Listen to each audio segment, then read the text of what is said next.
Frank Anthony here with Andrew Lucky Chewy. Never heard that nickname before.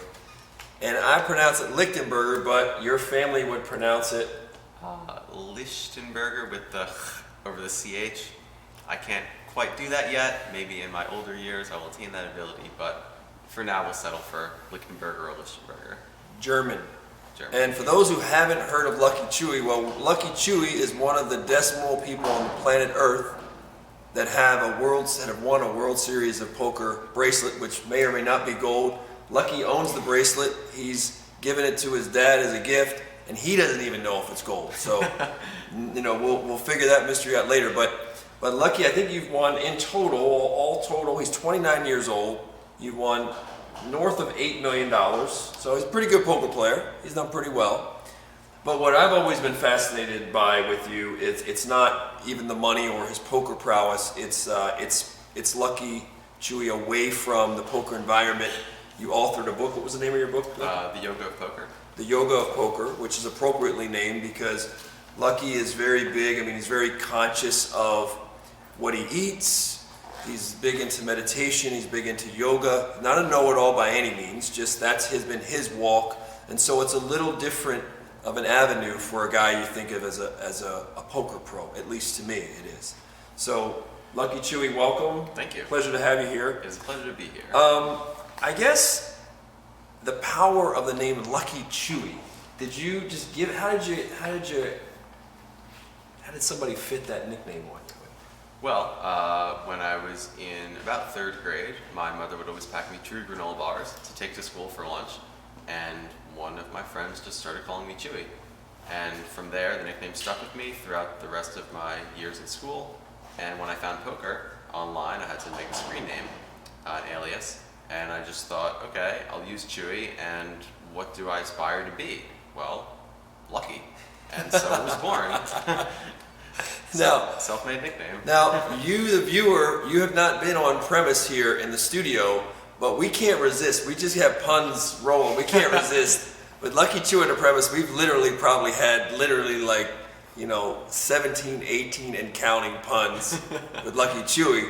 But what I love about the nickname Lucky Chewy, it reminds me, I'm not endorsing anybody by the way, but the name Donald Trump, Steve Wynn, how are you going to bet against somebody named Steve Wynn? Chris Moneymaker, the old poker pro, got a little lucky there, but he won.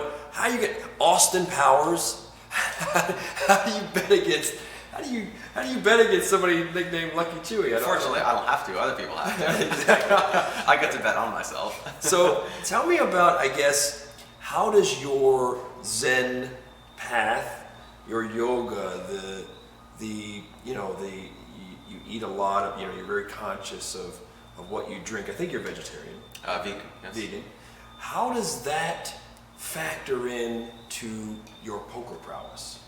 Yeah, so I mean, when you're playing poker, you're sitting for long hours. You're playing it, the games I play against some of the brightest and best minds in the world. You're playing for lots of money. So anything you can do to give yourself a little extra edge, to give yourself that slightest bit of opportunity to just stay present and really just decode the situation correctly and make the most optimal choice that's in your highest and best interest is, to me, an invaluable element of poker. So, yeah, I mean, I've really embraced the idea of vegan foods, raw foods, juicing, mindfulness, meditation, yoga, all these things just allow for my body to be more comfortable sitting for those long periods of time, and my mind to maintain its awareness of the present moment into the longer hours of the day. Because oftentimes you'll see people, they play really well up until a period, and then their body just crashes, and the mind, what can it do? When the body dictates something, the mind has no say over it. But if the mind can control the body, or at least allow its insight to permeate through, then you can maintain, sustain, have longevity, and eventually win the event.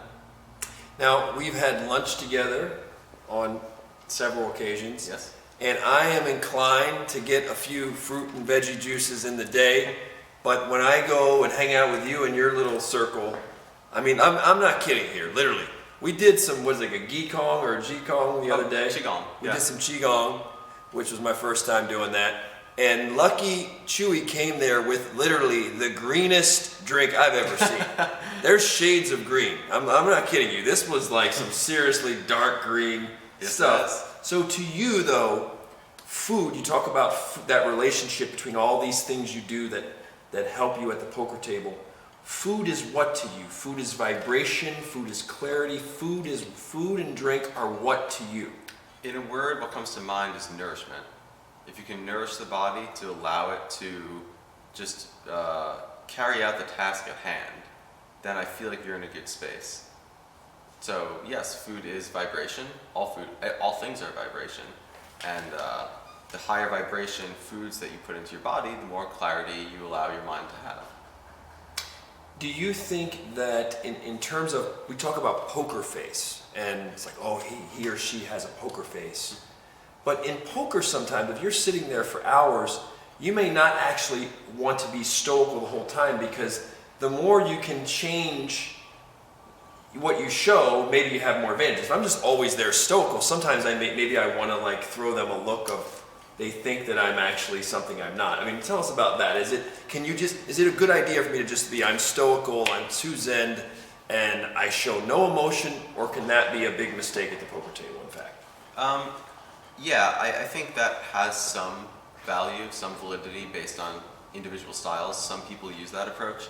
I am fairly stoic when I play, but I think, every situation kind of demands its own uniqueness in terms of how you approach it or respond to it. So sometimes it's just more helpful to wait and see what unfolds to see how you react to it. And, a particular way that you respond might in some cases be perceived in a way that other people think you have a great hand, or in other cases people might think that you don't have a great hand. And it's kind of up to the individual to determine what in that moment, how things are going to be received, how what you put out, your opponents will, respond. So when you think of the bluff, right? When you bluff someone, and let's say you bluff them and you take a lot of chips, like you didn't have a great hand, but you just bluffed the living heck out of them. They bought in and you just took a lot of chips, a lot of money from them. Is there any part of you, I mean, you're stoical, is there any part of you like sucker or like gotcha? What do you feel in that moment? Do you ever show any emotion then? Or is it just like, nah, not a big deal? Because is it about money or not about money? It's two questions in there, but one is the bluff. When you do bluff them, do you ever show emotion then?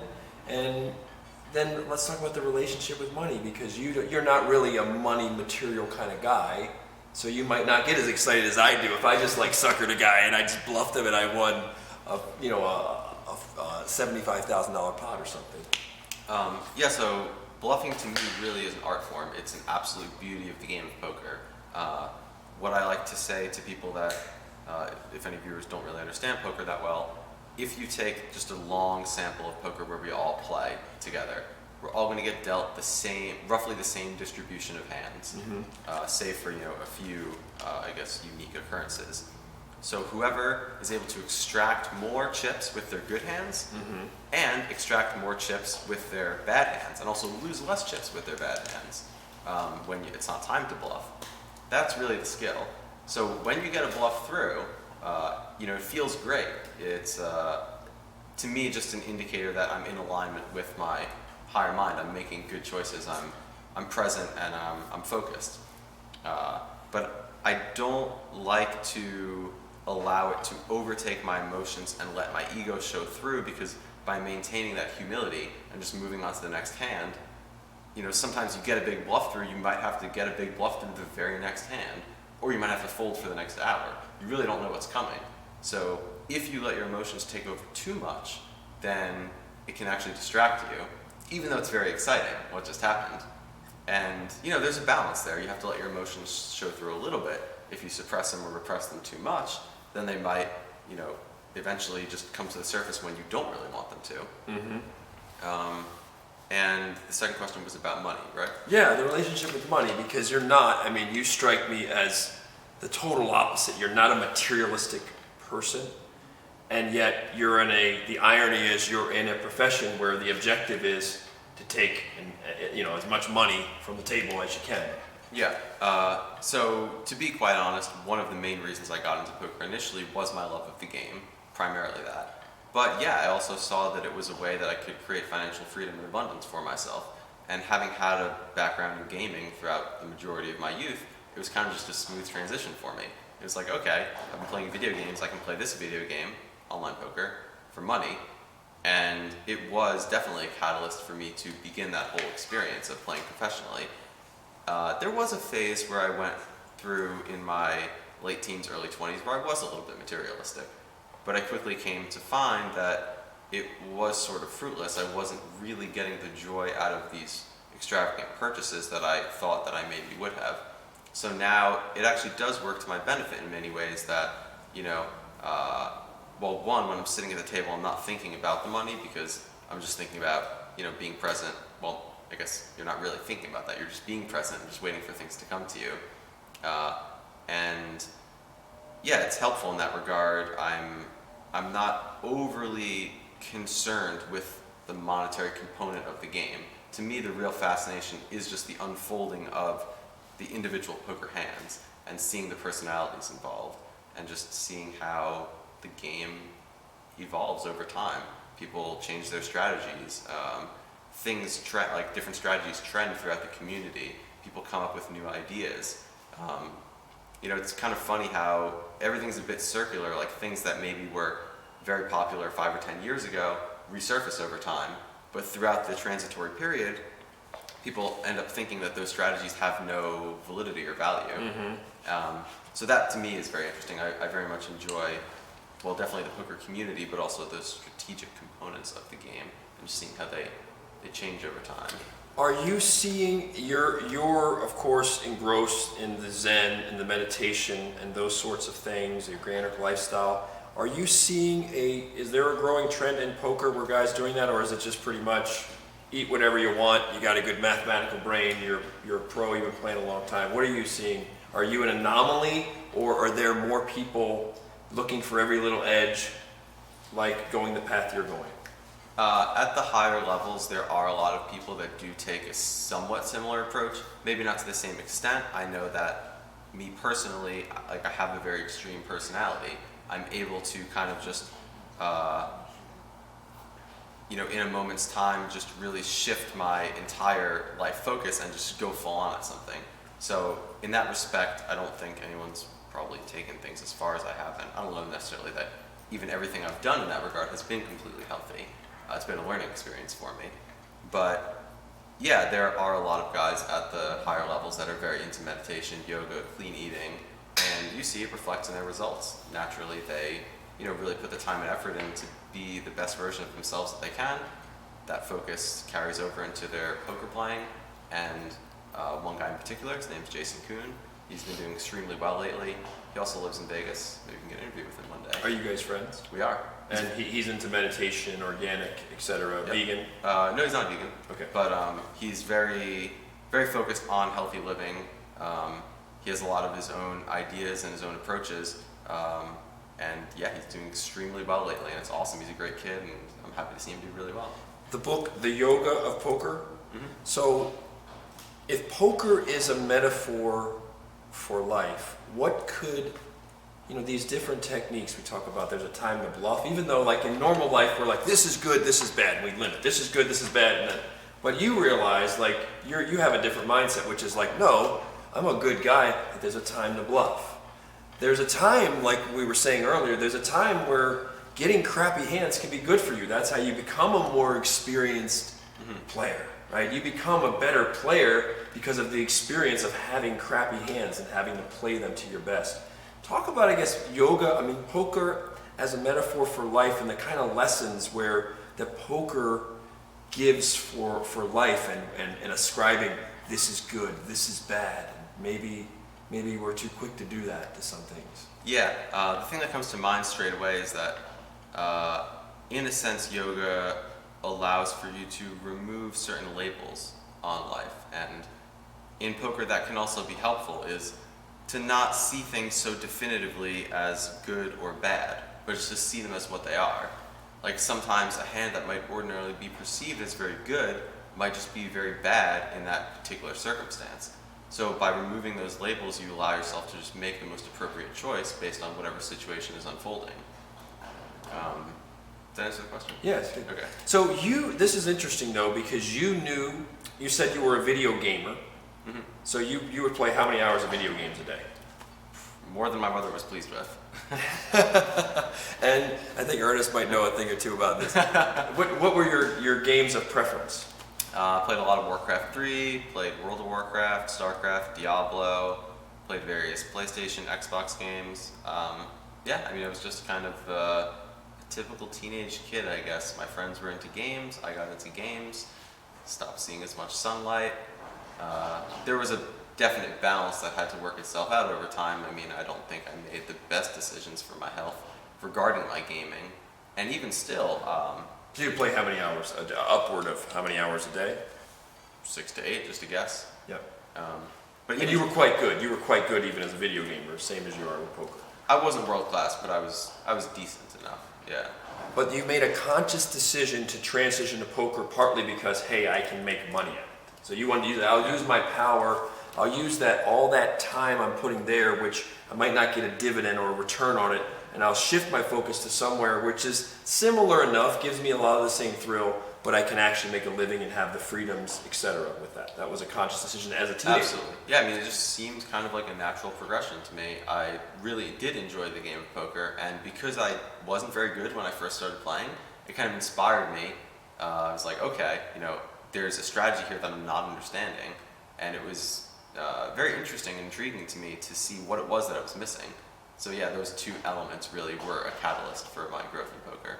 Now, do you have, if I wanted to be a poker pro, is there some genetics there where, hey, your brain better mathematically be able to compute things pretty well? Do you have to be a science gifted kid? Do you have to have the mathematical gene? What do you need to pull that off, to be a poker pro? I think more than anything else, you really just need to love it. If you don't actually love playing and love the experience, then not only will you not succeed, but you're kind of denying yourself the ability to do whatever it is that you do love to do. You mentioned to me one time a conversation you had with your father and your dad. When you basically tell him, I'm serious about this poker thing. And I guess just tell us about that conversation or that dynamic. Yeah, I was in my first year of college, was not really finding too much interest in any of the classes in which I was taking. Where did you attend? Stony Brook University. Stony Brook, New York. This is a New Yorker, by the way. Yeah, east coast of Long Island. Yeah. And I just came to him and I just told him honestly, like, hey Dad, like I'm real serious about this. My parents were always very supportive in whatever I wanted to do. I played baseball, soccer, basketball as a kid, did some swimming. What'd your dad and mom do, by the way? My father's a machinist, he owns a machine shop, and my mother's a registered nurse. Okay. So that was basically, when you had that conversation with your dad freshman year, that was basically like an all-in, to use a poker analogy. Essentially. It was a large bet, let's say that. Yeah. So that was that like, I'm getting up and moving to Vegas? Because No. You pretty much know, at what point do you say, okay, I'm doing this, I got Dad's blessing, I gotta go to Vegas, that's where the action is? Yeah, no, I was only 18 at this point. Okay. But he did take me on my 18th birthday up to Turning Stone Casino, which is an Indian reservation plot of land where they have a On your casino. 18th birthday? Yeah.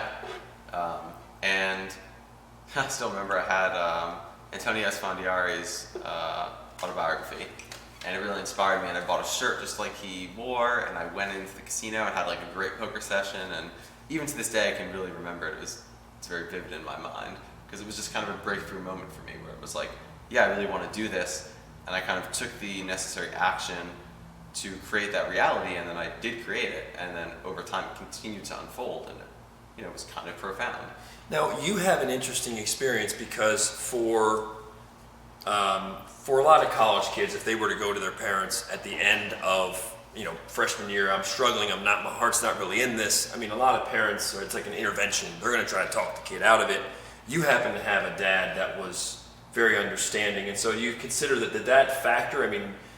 I mean, was that like a key part, or would you have fought him on it? I mean, in other words, have you been lucky in the sense that you have parents like that very easily, maybe there's a lot of kids out there with the talent you have for poker and they have the passion, but they get talked out of it by their parents for whatever. Yeah, no, I mean, that's very real what you're saying. I'm sure there do exist people in those situations, and I'm very fortunate and grateful to this day, and I, even thank my parents to this day for the opportunity that they allowed me.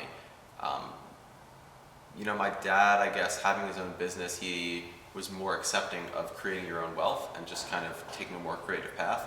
My mother had some hesitation at the start, but she trusted me, and just being able to communicate honestly my feelings and my approach and just kind of what I think about poker and what I thought about school, it was really helpful in allowing for there to be a compromise and for them to see that, like, yeah, I'm taking this really seriously. I'm not just, firing off random bets and, like kind of approaching poker in a very irresponsible way.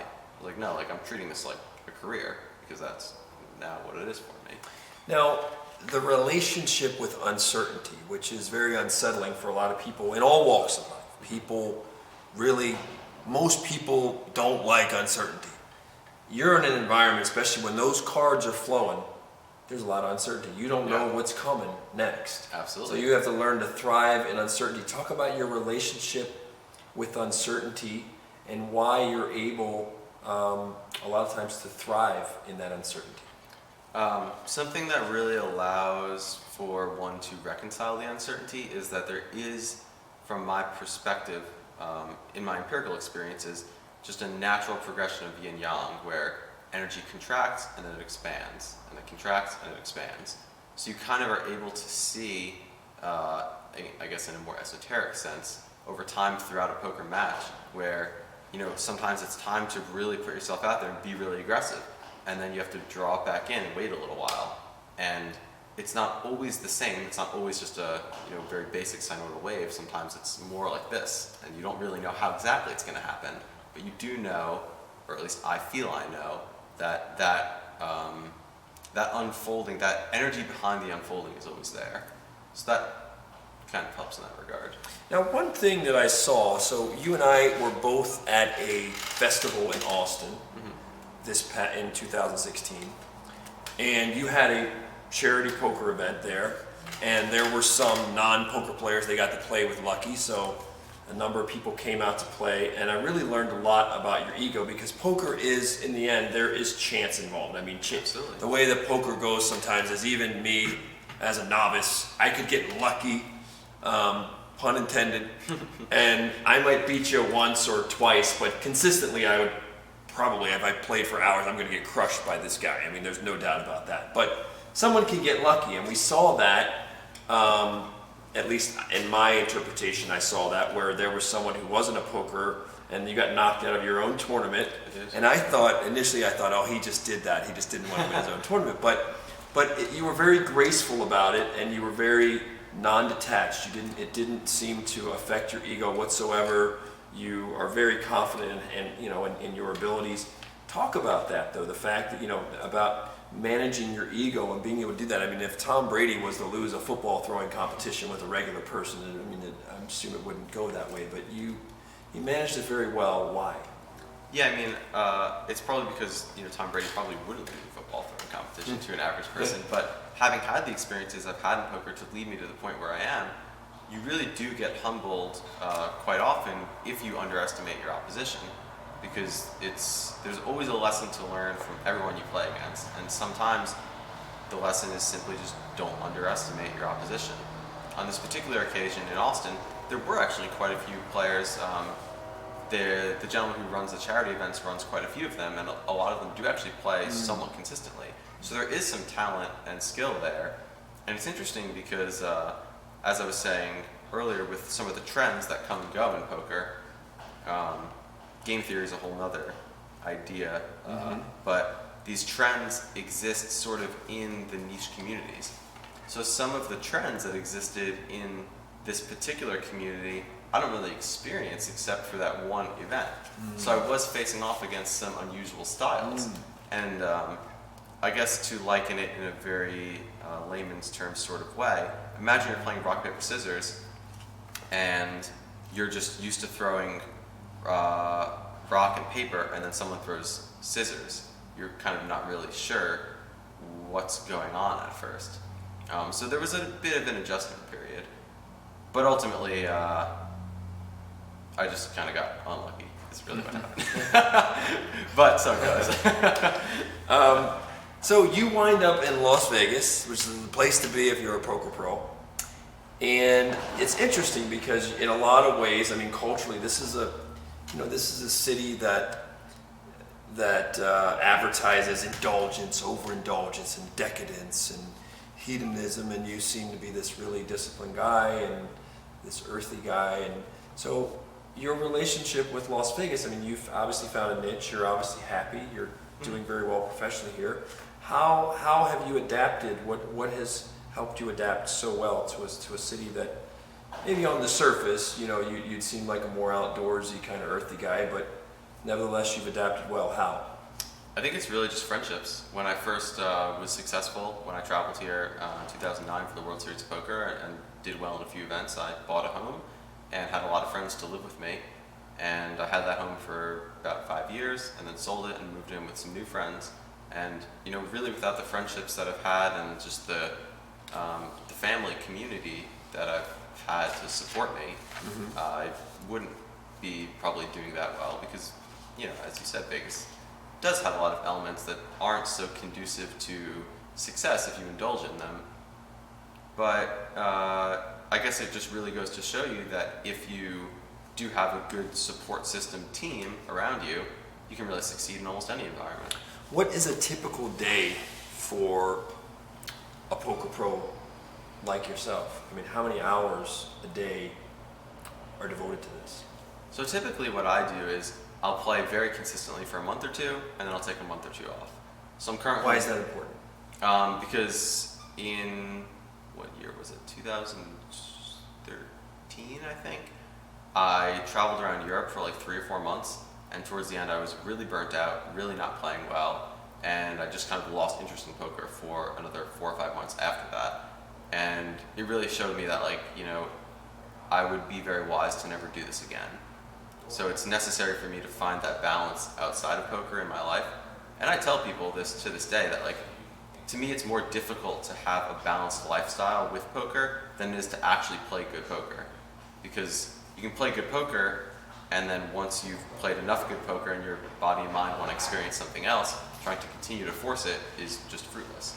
But yeah, I'm kind of nearing the end of I guess, 1.5 month break. But lately I've just been doing... So you don't play at all? I have not played in events since December 5th, I think. Is that hard? Is that just a conscious thing where I will not allow myself to play? I mean, is it difficult? No, keep holding yourself back because that will keep the love and the passion there when you return? Or is it just I said a month, no big deal, no big whoop. You don't feel tempted to go and play online or something? Yeah, no, it's actually, to me, I have to more force myself to break that natural progression. I have to force myself to go play. And then when I really want to play, I have to force myself not to, were I to not want to. But I've really felt that just allowing myself to play when I want to play and to not play when I don't want to play has generally brought me a lot of success throughout the years. You said earlier, so I try to remind myself to think of being present, and then you, like a Jedi, like a true Jedi, caught himself, no, I don't think about being present, be present. Yeah. Being present, that's a big, you hear that in the corporate world, you hear that in the athletic world, and everyone's like, be present, be in the zone, whatever, but easier said than done. It's a really hard thing to do. Do you have any techniques? If your mind wanders, do you go back to breath? If your mind wanders, is there a mantra? How do you recenter? If you find your mind drifting away, how do you go back to being present instead of being a fly on the wall, judging, overanalyzing, whatever? How do you do that? What are your cues to stay on point and stay present? Because it's hard, especially you start doing it for most people to be present for 1 minute is really hard. For most people to be present for 20 seconds is hard. You're sitting there for hours and you're trying to stay present. How on earth do you go about doing that? Well, I think in my case, because I really do love poker, I love the experience, I can really allow myself to be absorbed into it, and the presence of mind is somewhat of a natural byproduct of that. If I do find myself slipping, breath can work, but something that works for me is just kind of focus my energy between my brow on the pineal gland and just feel that energy and allow myself to kind of, I guess, be grounded by that physical sensation, and that seems to work quite well. But in the beginning of my days for preparation for poker, or just on any given day like today, I like to do breathing exercises in the morning and meditation just to really remind myself what the state of awareness, the state of mind that I prefer, that I know is going to bring me success is. And then from there, it's easier to ride that out into the rest of the day. And I'm sure true masters don't need to do this, but while we're still all on the path, every little bit helps. So when you go to meditate, is your meditation like some people, when they think of meditation, regular lay people think, oh, maybe meditation is visualization. I'll just sit here and think about money and making a lot of money, or I'm on top of the podium and I'm number one, and I live in this big house, and I have these cars, and I wear this suit, and so some people it drifts into a visualization. What is your meditation? What is your idea? Is it just stillness? Is it just being there with the breath? Or does it entail, wherever my mind goes? It could be visualization, it could be I've got the whole pot of money. What is meditation to you? Yeah, it can really be any of those things. I like the visualization element. Sometimes I like to visualize something that I prefer to draw into my life. But after I visualize it, my intention is then to let it go and to allow my life to unfold in whatever way it does, because sometimes what you visualize might actually be inferior to what it is that life will give you. So you have to kind of be open to whatever it is that might transpire. And then as far as the idea of thoughts go, I'm a big proponent. It's true. Good, it's true. lucky. As far as the idea of thoughts go, I'm a big proponent of just letting the thoughts come and just kind of experiencing them and accepting them and not rejecting them.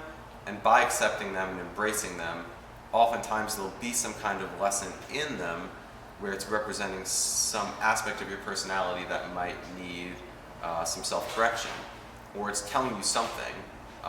But I've found that by embracing them, you can then move into that thoughtless state. But by just, the thoughts coming and say, oh, no, I don't want that, it just doesn't really seem to work that way. How long do you meditate at a time? No set amount of time. I've meditated for just a few minutes up to a couple of hours. It just kind of depends on the occasion. Can you actually reach a state of meditation at a poker tournament? Do you Yes. feel like I'm in a meditative state while I'm at the table playing? Yes, when I'm playing well, I'm in a meditative state. And that's just present, that's just Yeah. pretty much no thought, but maybe. Yeah, no, you're just, thoughts may come and go. Yeah. But yeah, there's a real beauty in just maintaining that mindfulness and just. Is that the best dwelling you've in that ever place. played when you're in that meditative state? Is that usually Yeah. the best you play? Definitely. Are you able to I don't mean force, but are you able to cue and trigger that meditative state, or does it just seem to have a mind of its own where it comes and then it goes and there's very limited, control or triggering of it? Are you able to have control over that meditative state?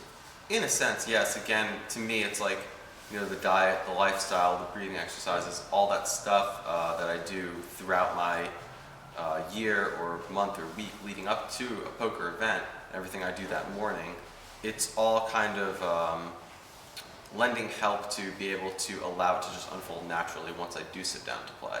Because I feel like if it doesn't really unfold naturally, there's not so much of a way to force it. Sometimes it's just not time to be playing poker. Like, sometimes I feel like in times past, I would rather be at the gym or at a yoga class, and I go to play and I don't do well. And it's like, well, what did you really expect? You didn't really want to be here. There was something else that you would have rather been doing. Do you set aside a time to meditate every day? Yeah, every morning. You do. Every morning, first thing when you wake up? Not always straight away, but yeah, before I either drink anything. And you have seen an improvement in your performances that you believe is tied to meditation. I would say yes. Yes, definitely. What is mindfulness to you? What does that mean to you?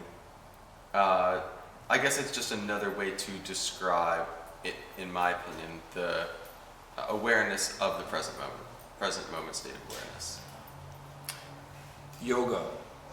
When you are on a yoga mat, how is that different from the poker experience for you? Is there less pressure, less? I mean, how is a yoga experience different than a poker experience for you? I mean, honestly, the only real difference is that with poker, you're playing with cards and chips, and with yoga, you're playing with your body. The mindfulness approach to me is very similar. You're just staying present, allowing the breath to unfold naturally, allowing the poses or the hands you play to unfold naturally, and just to really experience that conscious awareness of the now. In your experience, are the best poker players competitive or not? Are they just like, I'm playing against myself, I'm playing against the hand that's dealt? Or is it competitive, like Tom Brady fist pump? I mean, are most of the best poker players fiercely competitive, as in I do secretly, even if I don't show the emotion, I want to crush them and take their money, and that's really there? Or is it in fact, no, they're not usually competitive like that? Do you have to be fiercely competitive to be really good at what you do? You have to be fierce, I would say. I don't know if you have to be fiercely competitive against your opposition. To me, what resonates with me more so is what you said about being competitive with yourself. Like really working to overcome the obstacles that you have in your own mind that prevent you from making the right choices. The moment you look outside yourself and say that like, oh, I'm against this guy, yes, it's true in a sense, but really you're playing against yourself is kind of how I see it. Why have you been able to have the success that you've had? What has created that success? What conditions, what thought process, what habits have created that success? Initially or more recently? Now. I mean, I guess initially, in the last, say, 5-6 years. What are the habits of thought, the habits of... I would say largely the community. When I first got involved in poker, I joined a poker forum and found a bunch of guys that were playing similar games to what I was playing and began discussing strategy with them and learned a lot from them. And I was playing against a lot of them, and it was really actually insightful that people you're playing against for real money are actually willing to share with you their strategy because they're embracing of your, creative approach as well. And from there I made real friendships and relationships, many of whom I lived with in various places, including Vegas, over the 5 years I had the home here. And without the community and the long-lasting friendships I've made within it, I definitely wouldn't be nearly as successful or successful at all. You strike me as very humble. Do you think that your humility has allowed them to actually be like, hey, I'll teach him, I'll help him, because they don't perceive a competitive thing there, they don't perceive a one-upsmanship? Probably. Has that been key to them, making people really be readily sharing, even though a year or 2 years from now it can come back to bite them in the butt because you take all the money at the table? We'd have to ask them, but my guess is probably, nobody likes somebody that's overly boisterous and bragging about how great they are. Humility to me is just a very powerful virtue.